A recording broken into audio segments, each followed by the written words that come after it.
Assalamualaikum warahmatullahi wabarakatuh. Perkenalkan, saya Aswa Maghfiratunisa dengan NIM 20201037031138. Dan teman saya Leta Anindya Riyadi dengan NIM 2020103703111231. Di sini kami akan presentasikan tugas pengganti UAS pemodelan dan simulasi data yang berjudul Klasifikasi Ciri Fisik Penyakit Tanaman Jagung menggunakan Convolutional Neural Network dengan metode FGG16 dan ResNet 18. Di antara berbagai jenis tanaman pokok yang ada, jagung dianggap sebagai tanaman yang paling banyak peminatnya di antara jenis tanaman serealia lainnya, karena beragam kegunaan, kemampuan beradaptasi, dan variannya yang bermacam-macam. Jagung adalah tumbuhan yang paling banyak ditanam di seluruh dunia. Kepingnya bisa dipanggang dan dimakan sebagai sayuran langsung dari bonggolnya, atau bijinya bisa diekstrasi dan digunakan untuk membuat berbagai macam makanan, termasuk sereal dan tepung. Belum lagi, jumlah permintaan pasar dan harga jagung selalu mengalami fluktuasi karena banyaknya penawaran dan permintaan yang terus berubah. Indonesia merupakan pencipta terbesar nomor 1 jagung di ASEAN. Di Indonesia, total produksi jagung diperkirakan sekitar 24,05 juta metrik ton secara finansial dari tahun 2020 sampai dengan tahun 2021. Semua ini menjadikan jagung sebagai bahan yang sangat penting untuk dijaga pertumbuhannya, karena tumbuhan jagung tersebut memiliki potensi terserang hama maupun penyakit yang bisa muncul kapan saja.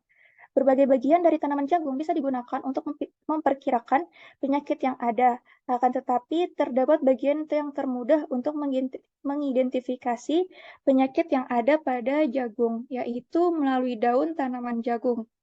Penyakit pada tumbuhan jagung dapat dikategorikan ke dalam penyakit jamur dan bakteri.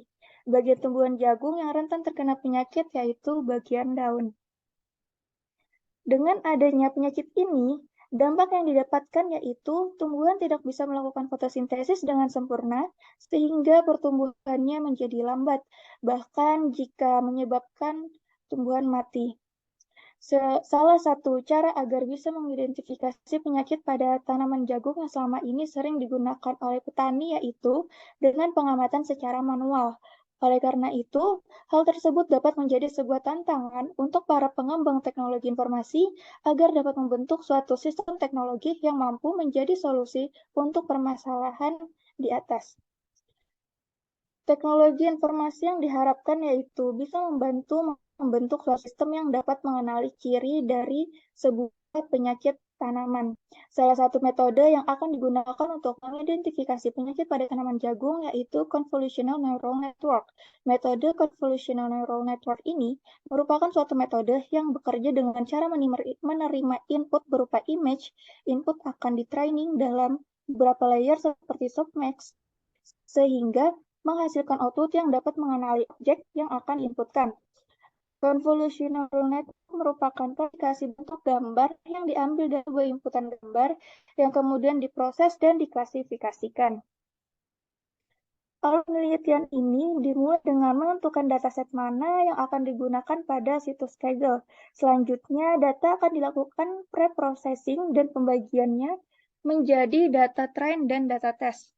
Kemudian tahap selanjutnya yaitu data akan dilatih menggunakan model FGG16 dan ResNet 18 sebagai perbandingan untuk mendapatkan nilai akurasi yang maksimal. Selanjutnya, bagian pembahasan akan dilanjutkan oleh saudari Leta Anindya, dipersilahkan. Baik, lalu selanjutnya untuk pembahasan terdapat 3 metode. Yang pertama yaitu CNN dan menggunakan model FGG16 dan juga ResNet 18.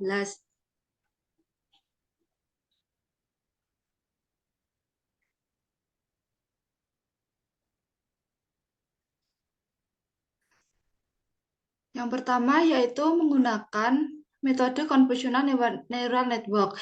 Metode Convolutional Neural Network merupakan suatu metode yang bekerja dengan cara menerima input berupa image.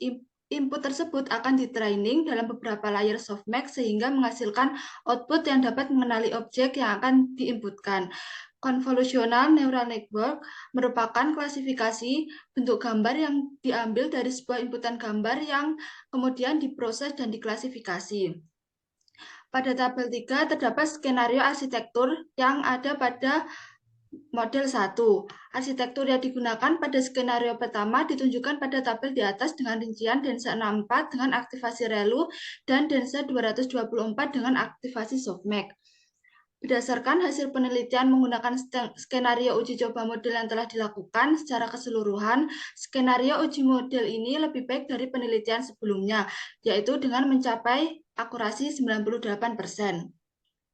Lalu hasil tersebut dapat dilihat pada gambar yang di samping. Lalu selanjutnya yaitu menggunakan model FGG16. FGG16 terdiri dari total 16 lapisan, yang sebagian besar terdiri dari lapisan konvolusi dengan filter berukuran 3x3 dan padding yang tetap yaitu 1 piksel. Filter konvolusi digunakan untuk mengidentifikasi filter-filter penting dalam citra seperti tepi, tekstur, dan bentuk. Pada tabel 5 terdapat skenario pengujian pada model FGG. Arsitektur yang digunakan pada skenario kedua ditunjukkan pada tabel 5 dengan rincian dense yaitu 1024 dengan aktivasi ReLU, dense 512 dengan aktivasi ReLU, dan dense 4 dengan aktivasi softmax. Berdasarkan hasil penelitian menggunakan skenario uji coba model FGG, diperoleh model akurasi sebanyak 98%.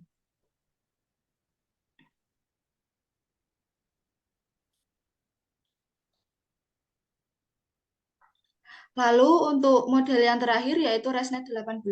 ResNet 18 memiliki arsitektur dengan total 18 lapisan, termasuk beberapa blok residu. Setiap blok residu terdiri dari beberapa lapisan konvolusi dan dilengkapi dengan shortcut connection. ResNet 18 memiliki struktur yang dalam namun tetap mempertahankan performa yang terbaik. Tabel 6 merupakan skenario pengujian pada model ResNet 18. Hasil dari klasifikasi pada skenario 3 yaitu diperoleh hasil akurasi 96%, presisi 96%, recall 92%, dan F1 score yaitu 94%. Lalu selanjutnya terdapat gambar yang menunjukkan hasil convolutional metric. Dapat disimpulkan bahwa pada kelas Common Raster terdapat 117 prediksi yang benar, pada kelas Grey Spot terdapat 52 prediksi yang benar, dan 7 prediksi data yang salah. Lalu selanjutnya pada kelas Healthy terdapat 131 prediksi yang benar, sedangkan pada kelas Black terdapat 106 prediksi yang benar dan data dengan prediksi yang salah sebanyak 9 data.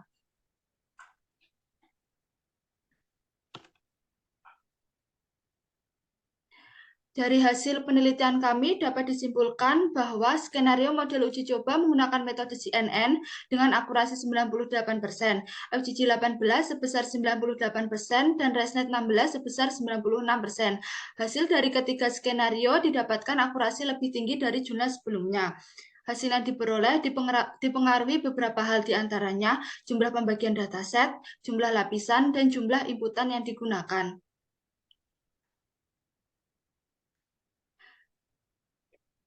Demikian presentasi mengenai tugas akhir, pemodelan dan data simulasi dari kami. Sekian, Assalamualaikum warahmatullahi wabarakatuh. Waalaikumsalam.